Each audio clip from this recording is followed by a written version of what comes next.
Good afternoon. It's a very beautiful day today, and this is the day after a minor spring storm that we had here. It's been very gray. Haven't seen the sun in a while. I've actually got some free time, so I thought I'd sit in the sun at the park.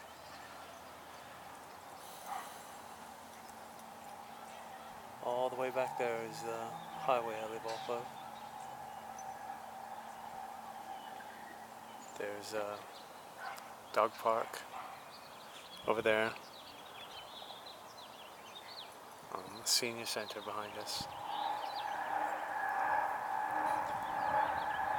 So a few weeks back at the Silicon Valley Comic Con, they had an amazing free book table.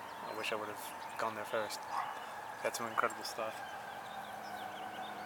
And one of the books I picked up, I was very surprised and pleased that I was able to get it,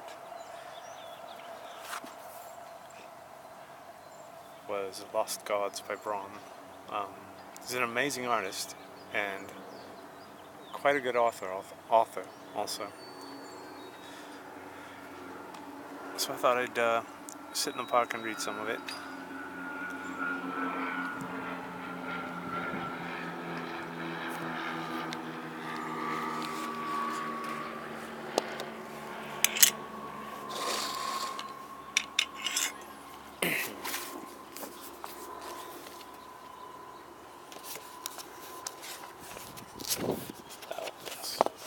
Here's an example of one of his works.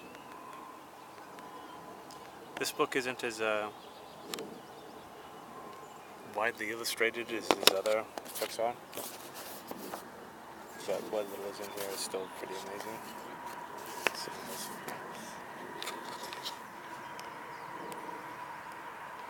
So I'll read the prologue, give you guys an idea what the book's all about.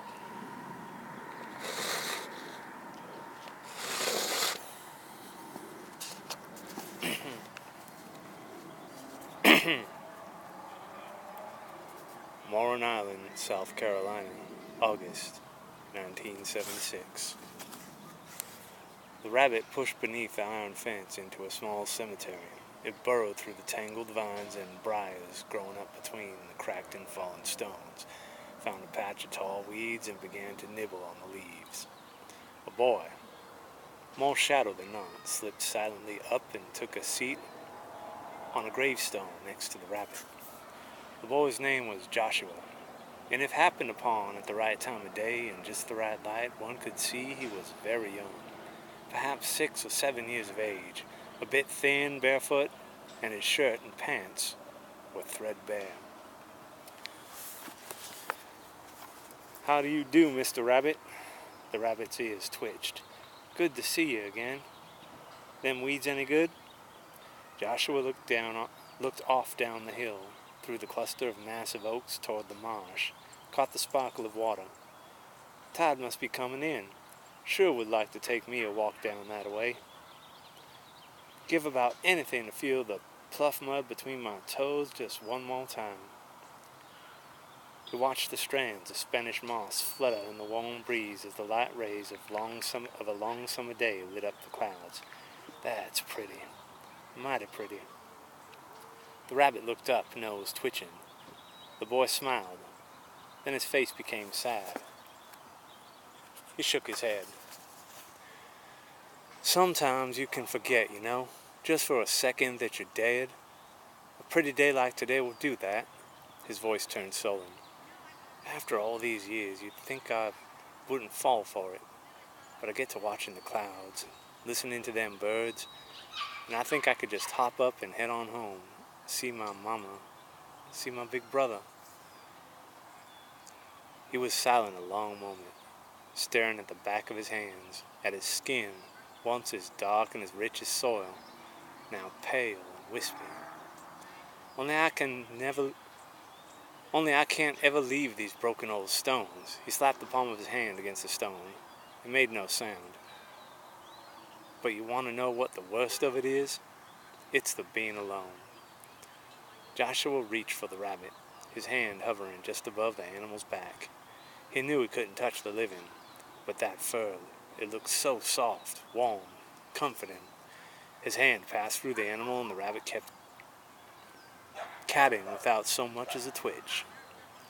The boy's lower lip began to tremble, followed a moment later by a sting of tears. He wiped at his eyes. Might as well stop that now. Crying ain't gonna help nothing. Seems I'd figured that out by now as well. The rabbit hopped closer to the boy, began nibbling on a large dandelion. Joshua managed to smile. I appreciate you coming to see me, Mr. Rabbit. Spot of company is right nice. A low moan came from somewhere off in the thicket of trees. The insects fell quiet, and both the boy and the rabbit froze, their eyes wide, peering into the deep shadows. It came again, closer, the sound of pain, like a small animal caught in a snare. The rabbit stood up on hind legs, its nose twitching. "Settle on down," the boy whispered. "You be okay. They can't get you in here." A figure rose up out of the tall grass. It stood just on the other side of the fence works, black smoke in the shape of a child, dissipating and solidifying. Its yellow eyes sputtered like drowning fireflies. Joshua started to duck out of sight round the stone, to cover his eyes and ears the way he always did when they came around. But he saw the rabbit quivering, looking ready to bolt. "It's all right," he whispered, pushing the thought, putting all his will behind it. Sometimes, rare times, if he tried hard enough, he knew the dead could connect with the living. "Stay put, you'll be okay." Another of them appeared, its pinprick eyes fixated on the rabbit. The rabbit's breathing sped up. There were more of them in the trees, made the woods look as though they were full of fireflies. But Joshua knew better. He knew what they were, what they wanted. It spoke, the one closest to the fence. Its voice, soft and sweet, almost musical. "Come play with us, Joshua. Come on out and play." Joshua tried not to look at them, tried not to hear them. He focused on the rabbit, trying to send it soothing thoughts. The smaller one bent down, peering at the rabbit.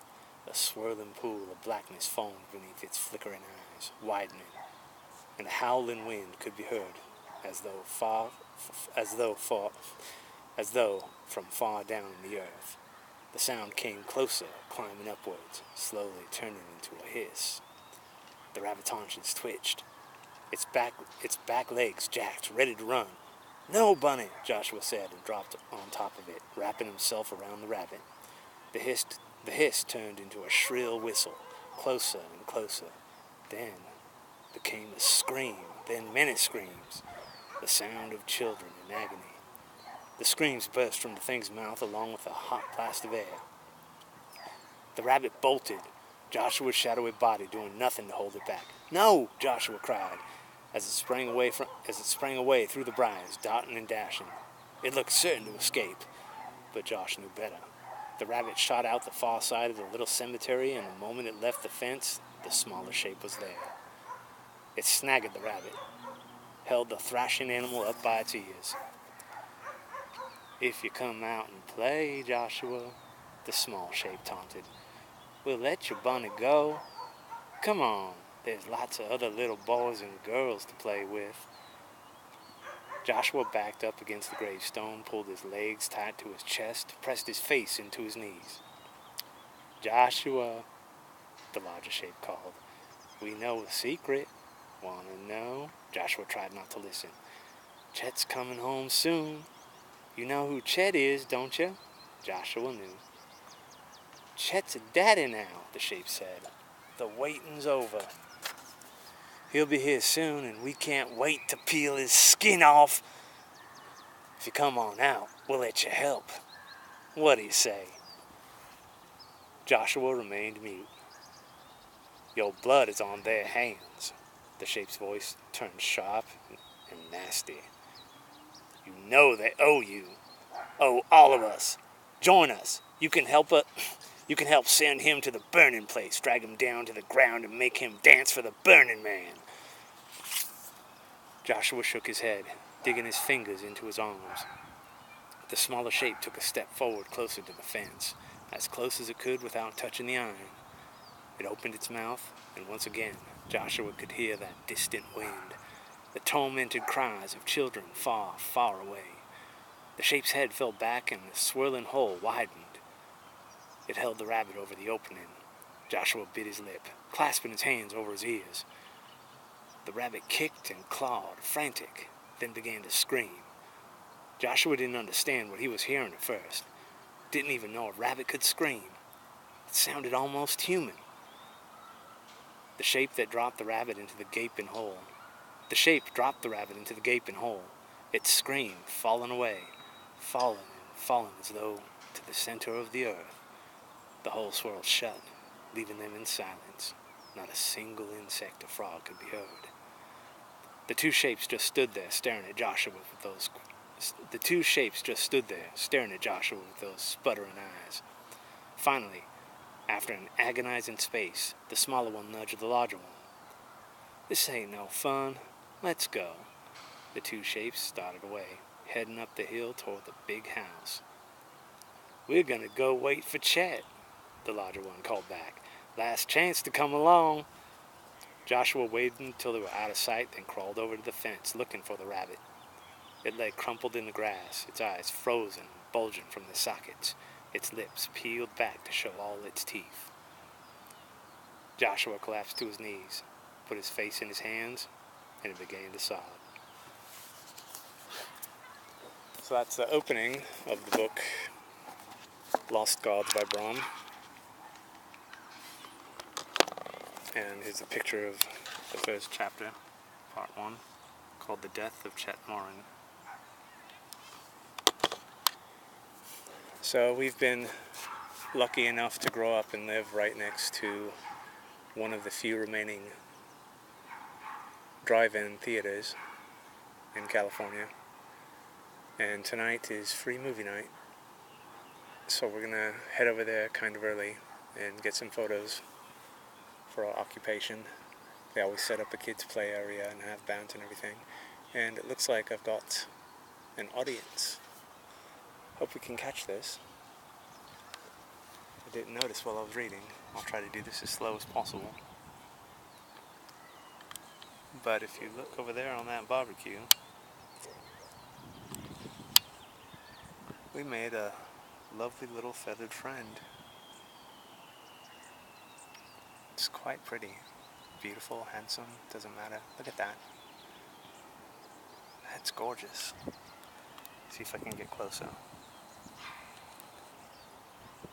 Beautiful.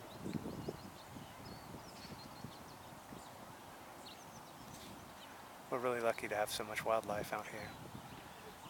Our town has also been having quite a lot of wild turkeys roaming around the urban areas. I've taken a few photos and videos of them. So I'm going to shut things down now. I don't know how much time I've been recording, but I think I'm going to continue to read to my little friend here. It's not very often we get an audience. Thanks a lot. Have a great weekend.